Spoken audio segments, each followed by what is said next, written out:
leaders had a much more altruistic approach towards leadership. That means they were always looking for a bigger purpose, what I can do for India, what I can kind of thing. So there was a bit more moral compass in Indian leaders. So whereas the Western leaders you find, and sometimes I need to really caution, because sometimes Malaysia tends to ape a lot of the Western way of compensation, about philosophy in terms of watching the stock market performance.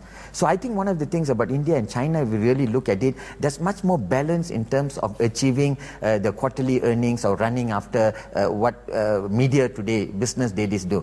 At the same time, very interesting, when I did the Chinese CEO leadership study, we found that there was a lot of rock bed of Confucian values.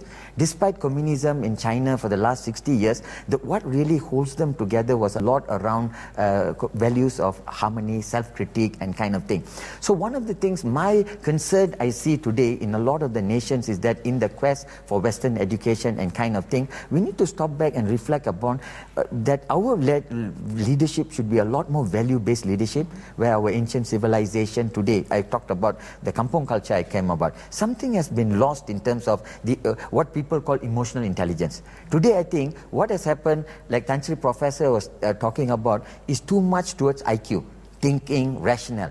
I think the other balance about EQ. EQ is a lot about self-awareness. Are today leaders reflecting upon themselves, how are they, and at the same time tuning into other people? So a lot of things get hidden, the undercurrents kind of thing. So I think what's lacking today, if I really look at leaders, whether it's NGO, it's school teachers, principals, political leadership, entrepreneur leadership, it has to do, I think, a lot what I call emotional intelligence or EQ. That's what's lacking. We need a balance. We need IQ and EQ. Dina, you know, there's no denying, after independence, the country has grown. Economically, we're seeing some measure of success. But there are a lot of people saying, yeah, but look at a lot of the social challenges that we're facing right now. Things which we took for granted at the time when we gained independence. You know, everybody here talks about it. Oh, I had Chinese friends, Indian friends, and now we seem to see a lot of small things, even what to some people seems petty things becoming big issues, right? Is this because we're no longer subscribing to the Muhibah thing? We're too much about achieving the I, me, my, you know, forget everybody else, but I need to succeed, and I'm not worried about the balance. I would have to agree with you. We live in such a consumerist society now, and I see a lot of my friends who have children. If it's not Kumon, it's, I don't know, NOP, it's not ballet classes, everything else, you know. The kids, they grow up with values thinking that I need to score all these things to be loved, to be appreciated. But we've forgotten values like, you know, compassion, integrity and all that, and that's something that's really lacking. Another thing which I find, especially when I deal with the young, when I work with them, right? There are two things which keep coming back, whether they're scientists or doctors or lawyers, and I find it really, really jarring and can be quite frightening. They lack two things, yeah? One is critical thinking. I'm not even talking about, you know, understanding Proust or Kafka. Basic, simple newspaper things. What do you think about this article? They cannot digest, they cannot. Just simple analysis. Simple analysis, no. And these people, some of them have gone to overseas universities. So you wonder, my God, how come we can't analyze that? That's one. Two, language skills. When I talk about language skills, it's also, okay, because I was an editor. You see all your readers commenting on, you know, online and in newspapers. And then you can, then you read what the writers have written. You realize that because they like critical thinking and understanding what language, whatever language it is, they're unable to see what is really, you know, written. It's a fast-paced society now. It's all this. I want to be a star. Reality TV, the internet has not helped that. That we forget that, you know, to function will be, you know, you need to have all these values, but without all this, again, the tools, the skills, how can you? So are we looking at a generation now that is a generation of shortcuts? They've just fast forwarded into positions of power, fast forward into this. So they've missed on the learning, as it were. I watch a lot of pop culture, read about it, and I actually met with someone very young who said, you know, I want to be a newscaster. Just like you. And I said, okay, you want to be a newscaster? Okay, these are the things that you have to do. And she said, I'm not going to do that. One, the pay is too low. Two, I want to be a star right now. And I'm like, oh my God, you know. But that's a very basic, very primitive idea. But I think that speaks to a lot of young people. Now they don't want to be an executive. They want to come in, they want to earn a certain amount of money, they want to be managers. Next thing you know, I want to be a CEO. And some actually have, through connections, corporate or political or family, they actually have achieved that in the early 30s, which is not bad if you're, if you're Bill Gates. But along the way, they've forgotten what it means to be human. I have seen, I have heard a lot of things from friends in the corporate line, and I've done CSRO, and you wonder, my God, there is no humanity in this person. It's all about numbers. It's all about, I need to get the brand out. We're basically not human beings anymore. We're just products. I'm a brand. I am this. I represent these kind of values. But do we practice? Do we emulate? No. And I think, I feel that a lot of young Malaysians right now, in the pursuit of success in whatever form, status, social power, whatever, we've forgotten all that. And on that bit that you said about, once upon a time everyone was united, I think that's wonderful. I also think that way. But I wonder whether this being nostalgic is not so good for us. We have a situation here where we're no longer united. We're superficially united. Yes, one Malaysia, rah, rah, rah. But when you go back, we are not. If you don't mind, let me just digress a bit. When you talk about young Malaysians, young Malays, if you read the new Merdeka Center study, what it means to be Muslim, many say, I am Muslim first. But are you Malay next? Are you Malaysian next? That is not counted. They are Muslim first. Now that's not wrong when you're a devout Muslim. But when you talk about patriotism and nationalism in this country, who are you? Because I can be Muslim, I can consider myself an Arab or a Turk. I don't have to consider myself as Malaysian. But in this context, you have to think, who are we really? That's why I say I think that we are facing an identity crisis. I don't know whether it's a pretty picture. Maybe I'm a cynic. Or maybe because I worked too long in this, that I've become so paranoid about the whole thing. But these are the things that we have to look at. All right, we're going to come back to that. Are we suffering from an identity crisis? Or is it just, as Professor Harith said, it's the new culture. We can't expect the young to think the same way that we did. Maybe we're looking through rose-colored spectacles to the past. It wasn't all that good. Perhaps. We don't know. Why don't you stay with us and find out? We'll be right back.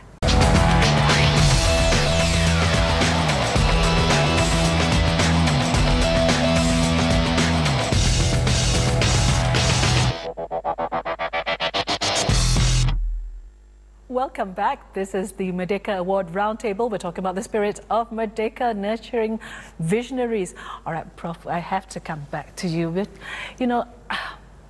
You talked about a new culture. You talked about the young, let's be fair to them. It's not that they're not patriotic. It's just that they operate, a different operating system, if you like, if you're going to use science and technology. What's going to make them stay? Many of them are not even here.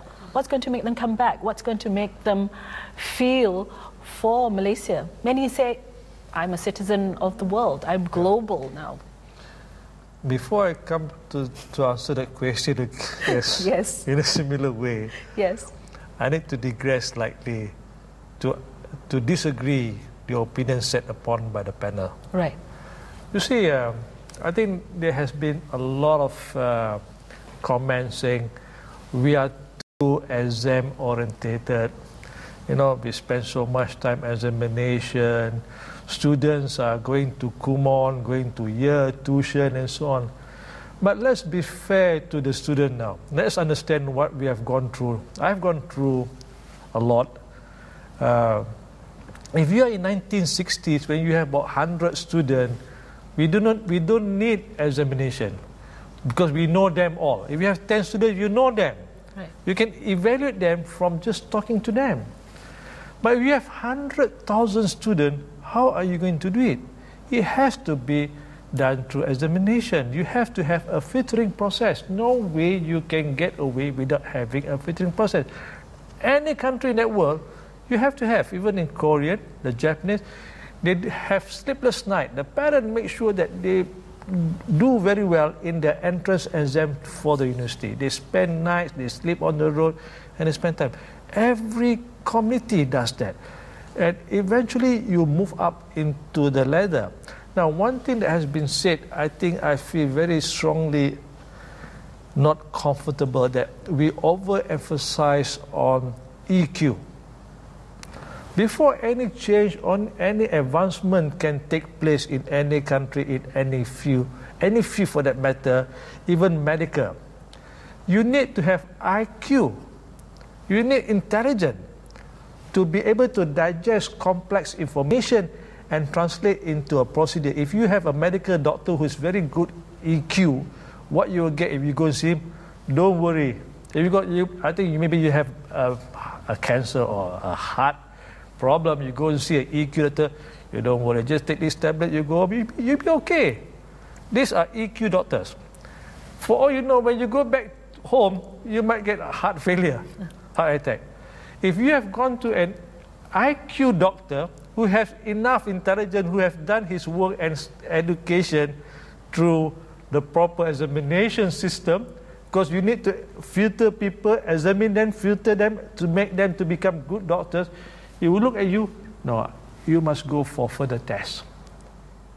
They will tell you the truth, that you may be suffering from this, you need to go test. Okay. So to me, we should not overemphasize on EQ. Don't get overboard. Intelligence has to be there. EQ is an added advantage. It's a tough job for the people at the Merdeka Awards then, given everything that we've heard today. Are they looking for people, individuals who have that balance, who have the IQ and the EQ? The award is modeled along the Nobel Prize, and we copied a lot of the best practices from the Nobel Prize. So the nomination selection is very stringent, and we know that at the end of the day, the person or organization who wins the award has passed through a very stringent test. And I think everyone will agree that this guy demonstrates this Merdeka spirit, has contributed to the nation. In some cases, actually, they have global achievements. And please can see the past winners and forthcoming winners, you will see that this is true. So what is it that we can do to make more post-Merdeka generation, those young people who are our leaders of the future, to say, all that good you're doing, do it for the country, recapture some of that love of the country, what drew us together. All the speeches by Tunku Abraman, you hear Tun Sambantan also, Tan Chenglo also, they all spoke in that same way, Let's come together, let's celebrate our diversity, let's look at our points of commonality and let's move forward. So how do we also picking up the earlier point, I think it's something to still do with emotional intelligence. I'm talking about EQ is a lot around emotional intelligence. Actually, you really look, whether it's in NGO, it's a teacher or a political leadership or intellectual leadership, it always takes upon leaders to provide a very inspiring ecosystem. So one of the things you really look at it's both the heart and the mind. It's the kind of thing. So a lot of leaders needs to really tune in and connect with the new generation. I think one of the things we all know, today's context has changed. So to connect with the new generation and kind of thing requires a different form of connection. But if a lot of our leaders that being in society, they themselves are not self-aware about what it really takes to connect, I mean, they themselves, what we call emotionally connected with themselves, how can they connect with another generation of people? So I think one of the things I really look at in terms of it is that we need a lot of visionary leadership. And I think that's what is a lot of lacking, because visionary leadership in any field, I see, whether it's in institution leadership or it's NGO and others, it's required. And I think one of the key things we are also finding today, and I think just take a point Dina mentioned earlier, today we find a lot of leaders are fast track. I call it fast track. Whether it's political leadership, they get parachuted, or in terms of it, many of these young people, what I look at the leaders being trained today, there's so much of college but less kindergarten. So people don't go to the growing years of what we call ego maturity. Right. So one of the things that in the past, if you really look at leaders today, they've gone through these various rigmaroles, goes through the school of hard knocks and kind of thing to go. Sometimes we find we accelerate people too fast, whether it's political and kind of thing, you pay a price. So one of the things I look around visionary leadership is that we now need to really hold accountable for with whatever discipline is. But at the same time, I don't think we must be too concerned about brain drain. I think sometimes we say it's good to have brain drain rather than brain in the drain. You know, so one of the key things I really look about is about Malaysian diaspora. I think one of the things, if you looked at many generations ago, it's also good for the Malaysians to get exposed, be a global kind of thing, and build the Malaysian diaspora. But at the same time, you want exchange both ways. So we must an ecosystem in Malaysia should encourage, because a lot of people will come and join inspiring leaders. It's often said, I think this is always the problem, people join great companies, but they leave leaders behind. And I think the key thing is about leadership, and that's the cornerstone of whether it's business leadership, political leadership, intellectual leadership, whether our universities have the best leadership talent to come, our businesses today have the best leadership, and people are attracting talent. And I think the key is leadership.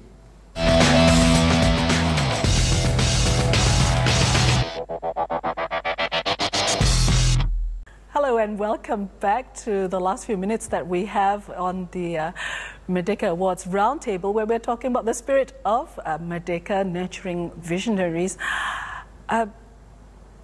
Is it important, Professor, for us to get people back then? If you're talking about a new generation, let them be. They've got a new culture, a new way of thinking. So let them be excellent elsewhere and we'll just be inspired from Malaysia? Looking back at what actually happened for the last 20 years, you find that there are many migration as being put forward by Tharuma. Because during that period of time, we may not have good facilities. You find that people wanted to do big sign, in-depth sign, state-of-the-art. So they need to go to countries like United States, Europe, and to do the sciences. But Malaysia is not the only country facing this issue. Even in China, you find big pool of Chinese scientists in US, and Korean are the same. Migration is normal. You cannot put everybody and ask them stay back and let's do something for the country. They will definitely do something for the country, but if they want to do good science, we should not stop them. And if they want to migrate and do good things, we should encourage, because they can bring benefit back to the country. In the case of Taiwan, what actually happened, in the 1960s, they have sent quite a big number of students for their PhD. And in 1980s, it's a callback period. They call back all the scientists, provide them many benefits like free rentals, they give grants, they give space at Hsinchu Park and so on. And Taiwan has actually prospered and benefit from this people that left the country for their high degree, work there for many years, get all the experience, the know-how, and come back and develop Taiwan as what they are today now. So people moving out of the country, we should not fear, and we should always have program to bring back or to encourage them to come back.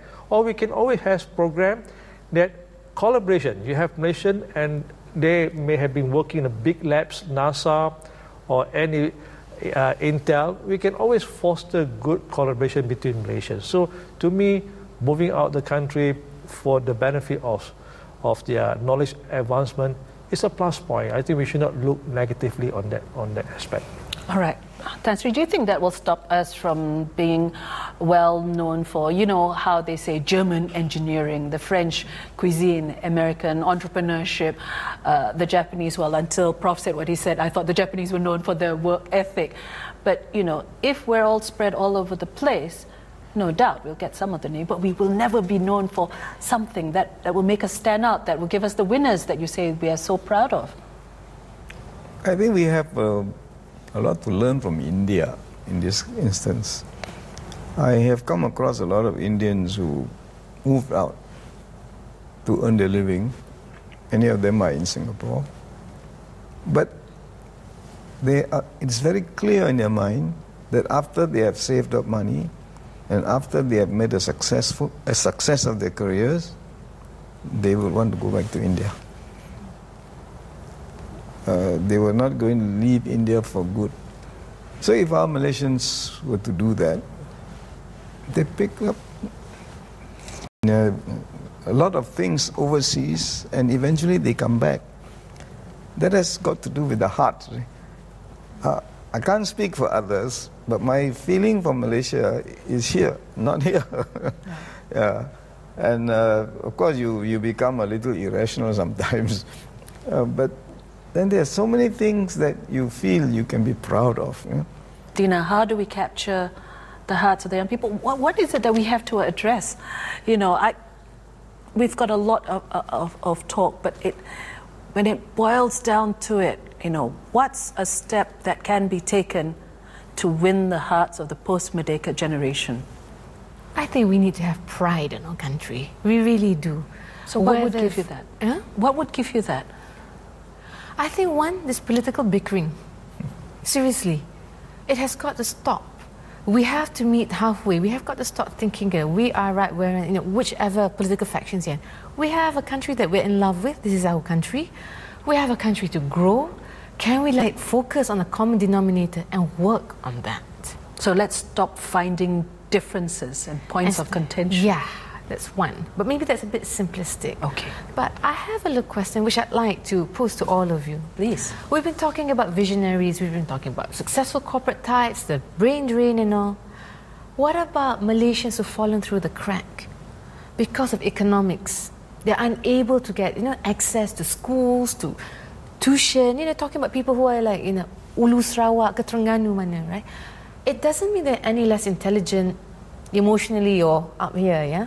But they haven't been given the chances. I think we should work on these Malaysians to give them, and maybe these are the visionaries that we'll be getting. But if we keep focusing on just a certain segment, we are going to be forgetting the rest of Malaysia, and that's really unfair. Wow. Are we looking for our visionaries in the wrong places, Tharuma? No, maybe one of the things, I think you're correct, one of the things when the nation got independence in the beginning years, there's a lot of emphasis on rural development.